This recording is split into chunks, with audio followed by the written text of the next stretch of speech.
ये होनासा पे आपका व्यू क्या है? आई मीन मामा अर्थ जिस प्रकार की लिस्टिंग थी, लिस्टिंग के बाद थोड़ा सा सिंक हुआ, बट अर्निंग्स ऐसी दी कि पूछिए मत।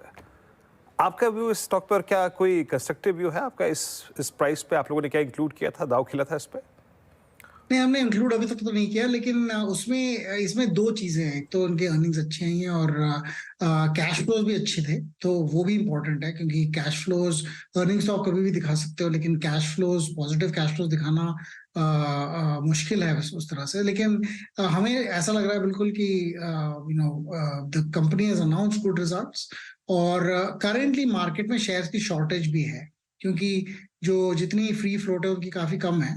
और वो जो फ्री फ्लोट है, अगले महीने में थोड़े से शेयर्स रिलीज होंगे, जो उन्होंने प्री और आईपीओ में आई थिंक इंस्टीट्यूशनल प्लेयर्स को जो दिया था, तो वो शेयर्स अनलॉक हो जाएंगे, तो शायद और लिक्विडिटी आ जाए।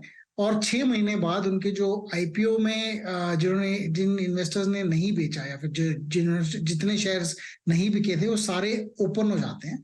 तो उसके बाद यूजुअली हम देखते हैं इसकी स्टार्टअप्स में, जो जब लिस्ट करते हैं 6 महीने बाद थोड़ा सा एक डिप हो जाता है, या फिर 4-5 महीने में डिप होना स्टार्ट हो जाता है, क्योंकि लोग एक्सपेक्ट करते हैं कि ये जो शेयर्स जब मार्केट में आएंगे, जैसे कल रेट गेन में हुआ था, क्यूआईपी के शेयर्स लिस्ट हो गए थे, और इसकी वजह से रेट गेन में 8% का फॉल आया था कल।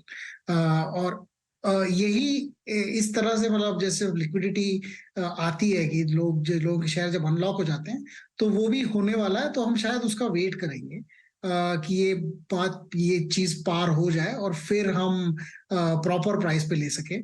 आई थिंक वैल्यूएशन में थोड़ी सा, मतलब इट्स हेविली वैल्यूड।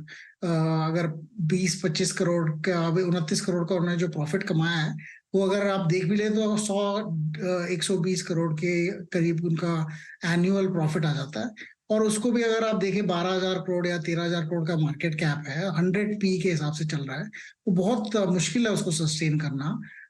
ग्रोथ दिखाएंगे तो ठीक है, लेकिन will have to see how that goes. So हम लोग अभी तक तो नहीं खरीद रहे हैं, और वेट कर रहे हैं कि जो लिक्विडिटी जो शेयर्स में आएगी, उसको एक बार उसका इम्पैक्ट को हम देखेंगे, और फिर उसके बाद हम लोग शायद ऐड करेंगे फिर।